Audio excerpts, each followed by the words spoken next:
इन लोगों का कांग्रेस में भी मैनेजमेंट होता है और भारतीय जनता पार्टी के अंदर भी मैनेजमेंट होता, लेकिन गरीब का कोई मैनेजमेंट। राजस्थान के जो मीडिया के अधिकारी है, जिसका नाम भी बहुत खराब है, कातिल। कातिल हमारी जबान में तो हम कत्ल करने को वाले कहते हैं। मैंने जुर्म 323 का किया अध्यक्ष महोदय, मुझे सजा 302 में। क्या मेरे से कोई गलती है तो आप सभी माफ करो। मुझे इस राजनीति की गंदगी, इस दुनिया के गंदे व्यवहार से मैं पहले 2 साल चुनाव के वक्त भी कह चुका हूं कि भविष्य में हम राजनीतिक नहीं करना चाहते। इन मीडिया ने बराबर मुझे तस्कर बताया। मैं 1 महीना उस थाने में रहा, उस थानेदार ने मेरे को रोटी खिलाई। अगर वो जीवराज सिंह भाटी ने होता तो मैं आज संसार में जिंदा नहीं होता। तो मेरे को ये कहते हैं कि ये राजपूत विरोधी है। अगर उस राजपूत ने मेरी जान बचाई है, मैं विरोधी नहीं हूं। हाँ, गंवार आदमी है, इतनी सोच समझ नहीं है जितनी राजेंद्र राठौड़ में है, या जितनी रघु शर्मा में है, घनश्याम जी में है, गुलाब चंद कटारिया में है। मेरी तमाम जांच कर दी जाए, अगर मैं दोषी पाया गया 1% भी, तो भारतीय नागरिकता छोड़ दूंगा। मीडिया से दरखास्त करता हूं, मैं आप हिम्मत और ईमान और हौसला है तो गरीबों का पीछे मत करो। मैं मेरे मकान में था, जबरदस्ती मेरे मकान में ये घुसे। कल में आया बाबूलाल नागर की गाड़ी में, उसका भी पट्टी चला दी। अमीन खान का दिल है अभी तक लाल बत्ती से। अरे मेरा क्या दिल होगा, 60 किलोमीटर पैदल चलने वाला मैं आदमी। रासुका में बॉर्डर पे कुछ लोगों को बंद कर रहे थे, लिस्ट दी जिसमें सबसे ऊपर मेरा नाम था। वो भैरू सिंह शेखावत ने कहा ऊपर वाला नाम हटा दो, तो उन्होंने जिद किया। तो भैरू सिंह ने हरी सिंह सोढ़ा को कहा, वो एमएलए, हरी सिंह जी जिद मत करो, गरीब आदमी है, मैं इसको अरेस्ट नहीं करना चाहता। अगर ज्यादा जिद करते हो, बाड़मेर एसपी को फोन करता हूं, एक टाइम में तुम्हारे दोनों घरों की तलाशी होगी। मुझे यकीन है उसके घर में राली निकलेगी, आपके घर में पाकिस्तान का सोना निकल सकता है। मेरे बाप दादा से आज तक राजपूत समाज से हमारे मधुर संबंध है। चुनाव जरूर बीजेपी का उम्मीदवार मेरे सामने राजपूत लड़ता है, लेकिन कुछ आदमी दुनिया में अच्छे होते हैं और कुछ अच्छे नहीं होते। मेरे सामने बाड़मेर के रावत उम्मेद सिंह भी चुनाव लड़े, जीते। उन्होंने 5 साल में मेरे को अपनी जुबान से खराब आदमी नहीं कहा। आपके सिखाने से नहीं बोलता। अध्यक्ष महोदय, मैं कैसे रोकें व्यक्तिगत आरोप? अध्यक्ष महोदय, आपकी इजाजत हो तो प्लीज। अध्यक्ष महोदय, मैं एक ऐसे परिवार से, साधारण ग्रामीण पशुपालक का घर का आदमी हूं, जिसने पढ़ाई इस अंगड़ी के जरिए जमीन पे गाया में ग्वाला रहते हुए की है। और प्लीज कृपया शांति रखें। पूरी जिंदगी अपने हाथ से मजदूरी करके आज तक हमने रोटी खाई है।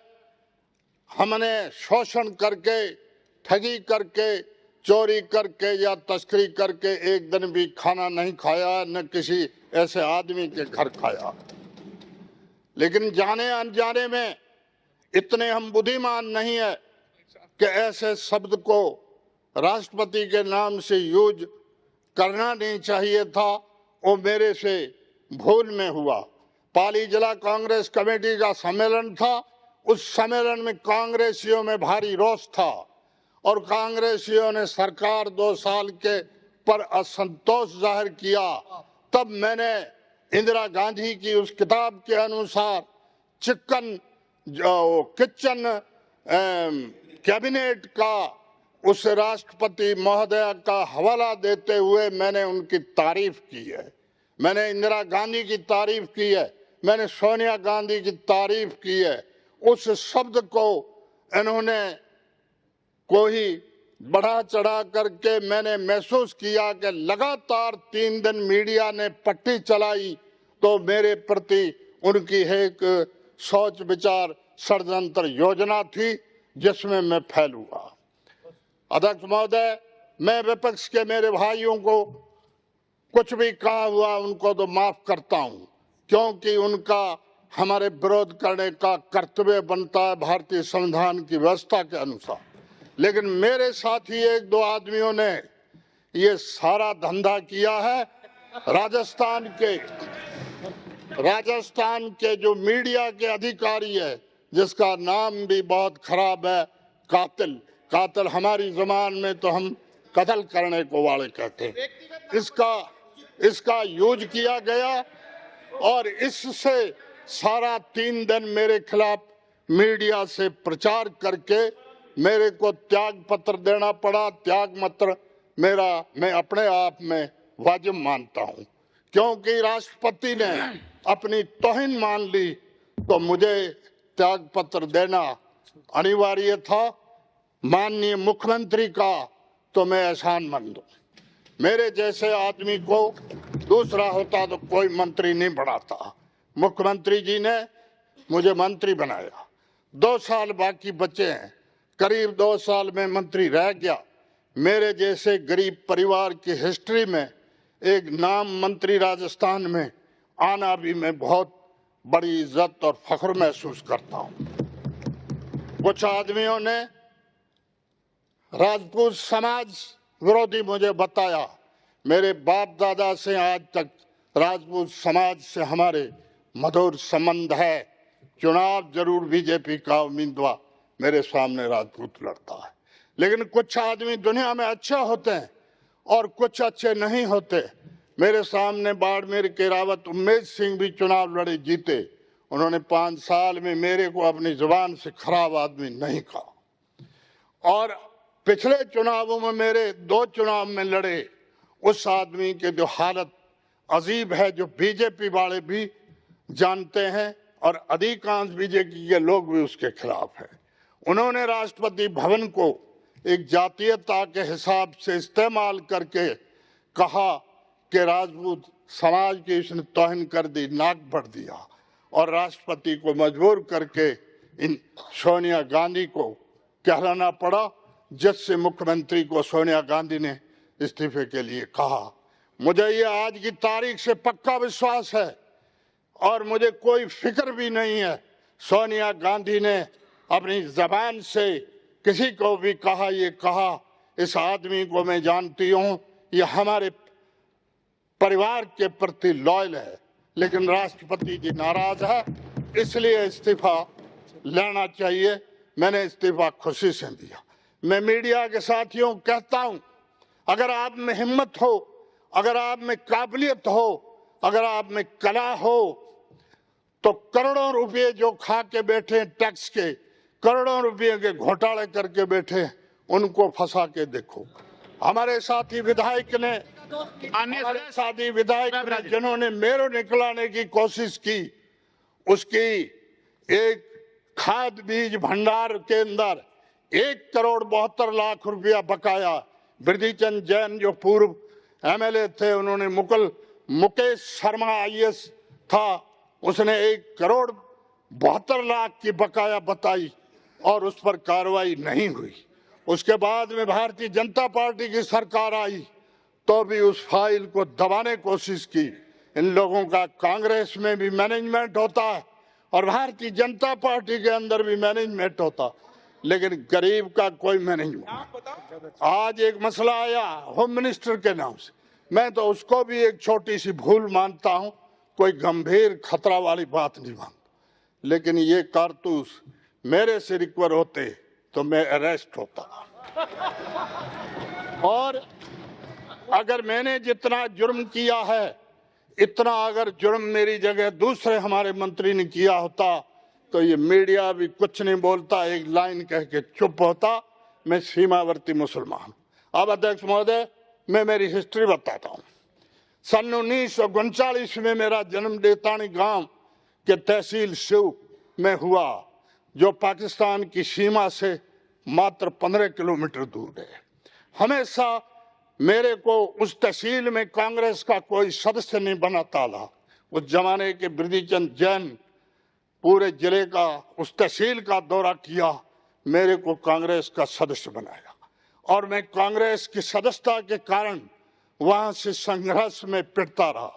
भारत पाकिस्तान के 1965 का युद्ध हुआ, उस युद्ध के समय भी पहले एक चुनाव हुआ पंचायत का। शिव में 19 पंचायतें थी, शिव में जागीरदारों के खिलाफ कोई सरपंच खड़ा नहीं हुआ। बिरदीचंद जैन ने कहा कि एक जगह खड़ा करो कोई आदमी, तो कम से कम इस आवाम को मालूम है कि वोट पड़ते हैं। मैं चुनाव में पंचायत में खड़ा हुआ, वार्ड पंच बन गया, सरपंच में हार गया और उस बिरदीचंद जैन की वजह से 65 की लड़ाई के वक्त कुछ लोगों ने, असामाजिक ताकतों ने मुझे मारने की कोशिश की और गांव में मारने के लिए हथियार लेके भी आए। लेकिन एक जीवराज सिंह भाटी थानेदार था जो मेजर शैतान सिंह के काके का बेटा भाई था, वो ग्राम में थानेदार था।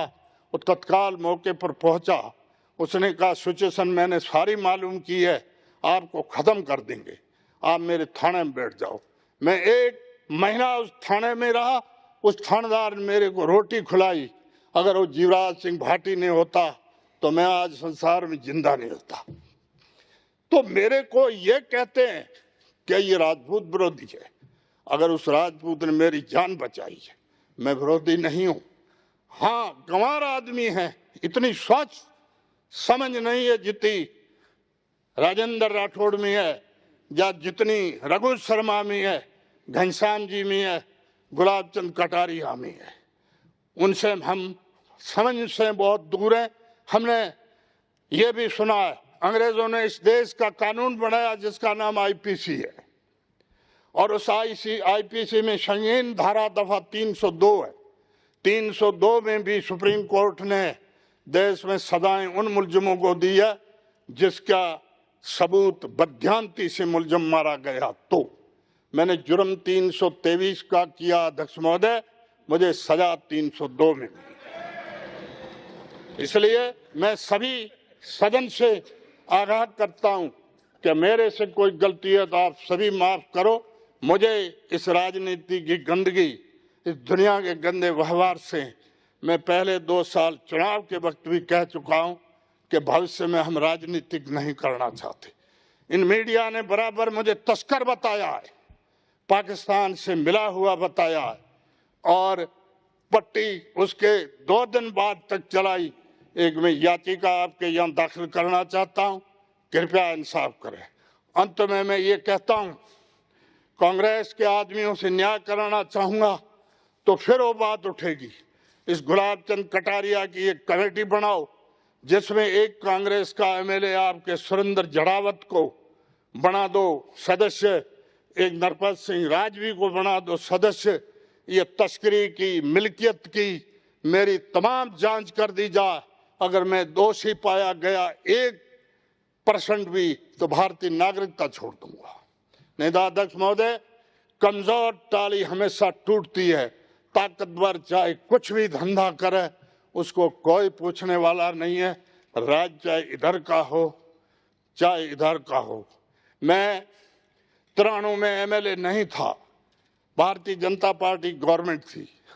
भैरव सिंह शेखावत के पास कुछ बीजेपी के एमएलए आए, रासुका में बॉर्डर पे कुछ लोगों को बंद कर रहे थे, लिस्ट दी जिसमें सबसे ऊपर मेरा नाम था। वो भैरव सिंह शेखावत ने कहा ऊपर वाला नाम हटा दो, तो उन्होंने जिद किया तो भैरव सिंह ने हरि सिंह सोढ़ा को कहा, वो एमएलए थे, कि हरि सिंह जी जिद मत करो, गरीब आदमी है, मैं इसको अरेस्ट नहीं करना चाहता। अगर ज्यादा जिद करते हो बाढ़ में एसपी को फोन करता हूं, एक टाइम में तुम्हारे दोनों घरों की तलाशी होगी। मुझे यकीन है उसके घर में राली निकलेगी, आपके घर में पाकिस्तान का सोना निकल सकता है और फिर मैं नहीं मानूंगा। तब उन्होंने हाथ खड़े कर दिए। मैं धन्यवाद देता हूं उस मरी हुई आत्मा को जिन्हें इंसानियत के ऊपर एक गरीब आदमी को पहचाना था। एक बार पाकिस्तान से मेरी बहन आई, बॉर्डर जिला प्रतिबंध है, वहां किसी को परमिट नहीं देते, कलेक्टर को स्पेशल पावर है। मैंने भैरू सिंह से दरख्वास्त की, उसने कलेक्टर को कहा कि बहन को जाने दो, तो के साहब सिक्योरिटी वाले एतराज कर रहे हैं कि इनकी सिक्योरिटी गारंटी मैं लेता हूं। ये है इंसान गुमंड। अशोक गहलोत ने उसके साथ सिविल लाइन में क्या व्यवहार हुआ, बड़ा मुकदमा कम से कम 307 दफा आईपीसी का हो सकता था। उस आदमी ने कितनी शालीनता और गांधीवादिता जाहिर किया, उस आदमी ने माफ किया है और उसके घर का जाकर के 50,000 रुपये की रिलीफ दी है और उनको और भी मदद की है। यही बात कहते हुए मैं पुनः मीडिया से दरखास्त करता हूं, मैं आप हिम्मत और ईमान और हौसला है तो गरीबों का पीछे मत करो। मैं मेरे मकान में था, जबरदस्ती मेरे मकान में ये घुसे। कल मैं आया बाबूलाल नागर की गाड़ी में, उसका भी पट्टी चला दी। अमीन खान का दिल है अभी तक लाल बत्ती से। अरे मेरा क्या दिल होगा, 60 किलोमीटर पैदल चलने वाला मैं आदमी हूँ। 2 दिन घर में रोटी नहीं मिली है, उस परिवार में मैं आदमी हूँ। और मैंने मेरे हाथ से, ये किसान के नारे लगाते हैं, इन्होंने अपने हाथ से हल नहीं खड़ा। मैंने मेरी उम्र में 45 साल की उम्र तक हल खड़ा है और उसके बाद में हल छूटा है। आखिर में मैं यही कहता हूँ, राष्ट्रपति महामहिम को अगर तकलीफ होती है तो पुनः सदन की मार्फत, आपकी मार्फत क्षमा चाहता हूँ। मेरी नियत में ऐसा शब्द उनके प्रति कहने की कतई नियत ही नहीं थी और सभी ने मेरी बात सुनी, इसके लिए बहुत बहुत धन्यवाद। चौधरी, मेरी याचिका पर आप प्रबंध करें और एक कमेटी कटारिया की अध्यक्षता में इस तस्करी की जासूसी की तय कर दे, ये फैसला करेंगे वो मंजूर कर दूंगा। जय हिंद, धन्यवाद।